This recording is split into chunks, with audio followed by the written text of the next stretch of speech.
Aguzojmë të alëshu, aguzojmë. Jo, pyetje, çfarë do shpytje bën? Unë kam thonë, çfarë do pyetje? Veç më rrok këtu s'kem drejt. Jo, më pse stakfirullah, pse më rrok? Pse më rrok? A ngojmë një video e kena koncentruar. Ti ke drejt me po pyetje o burr. Po. Edhe unë tash ti tham po, jo, çaq, shkurt. Regjia, nëse mundesh e kem një video nga Hoxhallar, ti kem shkruar disa. Selamu alaikum, i nderuar i Hoxha Omer Bajrami. A është në fenë islame e lejuar martesa me çik të migjës apo me çik të dajës, sikur se është në shtetet arabe? Faleminderit për përgjigje. Martesa me vajzën e Axhës e kështu me radhë nuk është prej martesave ndaluara as për gjithmonë, as për kohësisht, edhe pse ne me këtë nuk bëjmë thirrje që dikush të martohet me këtë vajza, po megjithatë nuk guxon asnjë musliman që thotë se është haram kjo lloj martese, nga se haram e bën Allahu edhe pejgamberi sallallahu alaihi wasallam, e nuk e bëjmë ne haram. Nëse shtrohet pyetja, me kënd ishte i martuar Aliu radiallahu anhu me Fatime radiallahu anha. Fatime radiallahu anha është vajza e pejgamberi sallallahu alaihi wasallam, ai ishte e martuar në haram. Fatime e ka të afërm Aliu radiallahu anhu. Aliu është djali i Axhës pejgamberi sallallahu alaihi wasallam. A është kjo martesë haram? Nuk është haram. Pejgamberi sallallahu alaihi wasallam ishte i martuar me vajzën e hallës tij, me Zeynep bint Jahsh radiallahu anha. Si ka mundësi që kjo martesë të jetë haram? E pastaj mesazh i erdhë, sepse kësaj martese kam alo, mesazh i erdhë, jo. A do përgjigjen e kësaj? Nuk është e vërtetë. Ndalë. Po. Ndalë, përgjigjen ta jap shpejt, e din që shkaku i kohës, se jo për tjetër. Se mos na grumbullon, se duket a ke tjera? Po, kam edhe tjera. Po mirë, atëherë përgjigja e kësaj nuk është e ndalume. Nuk është e ndalume. Një gjë që nuk është e ndalume, nuk do të thotë që ti dush me bë. Për shembull, unë kam llojet e ushqimeve në sofër plot. Do ushqime i du, do si du, do shpirti makona, do smikona.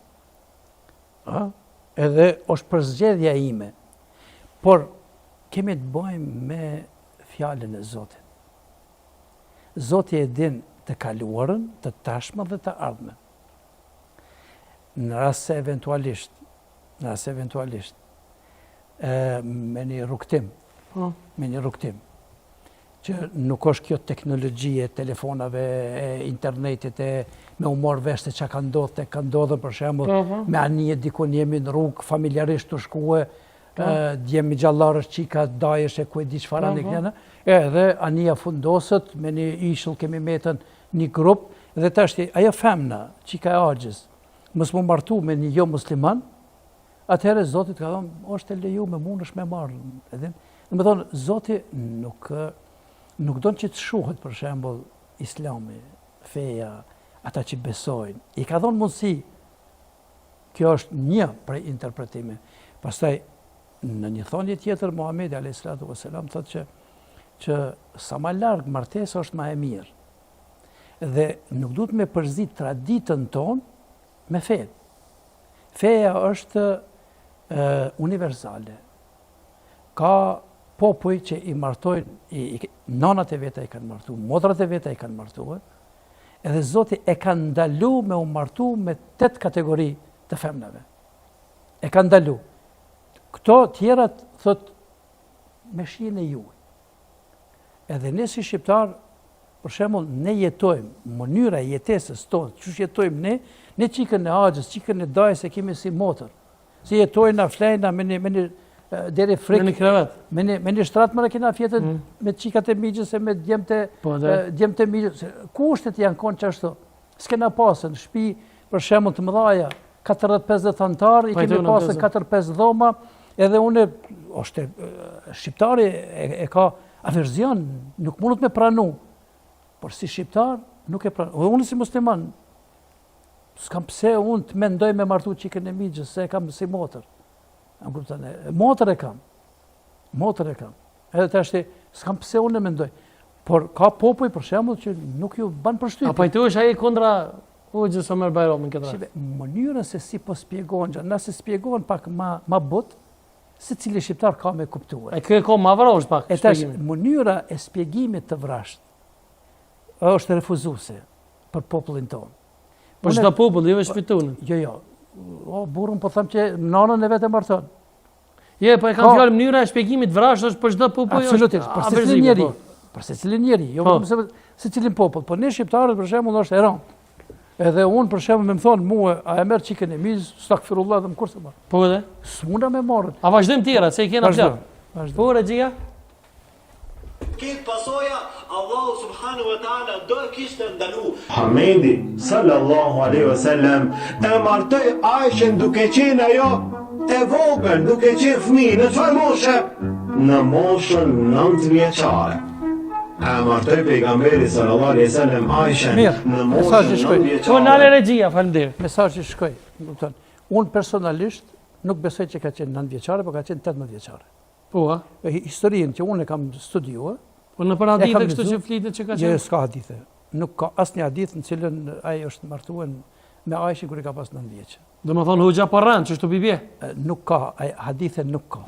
Nëse nuk ka hadithe, do më thonë ti shpëllu, o merë Bajrami parran, që shtu i bje? Shko thamon?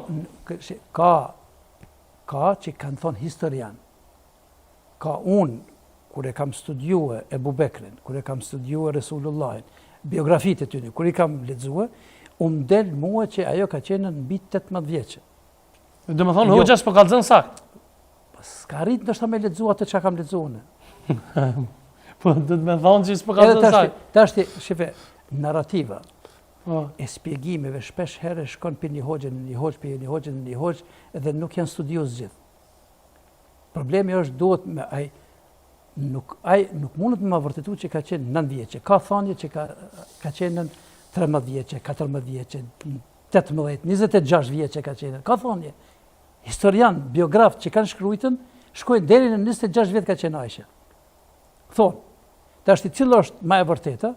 Unë duke i studiuar lindjet, kur ka jetu pejgamberi alayhis salam, kur është martu pejgamberi alayhis salam, sa vjeç ka qenë Ebu Bekri, dallimin midis Ebu Bekrit, mosha e tyre me Muhamedit alayhis salam, kur është martu Ebu Bekri, cilat kush i kanë lindë përpara, dhe mua në bazë viteve edhe kur është bo pejgamber, pastaj është martuar, masi ka shkuar në Medinë, ka qenë lindur Aisha radiallahu anha.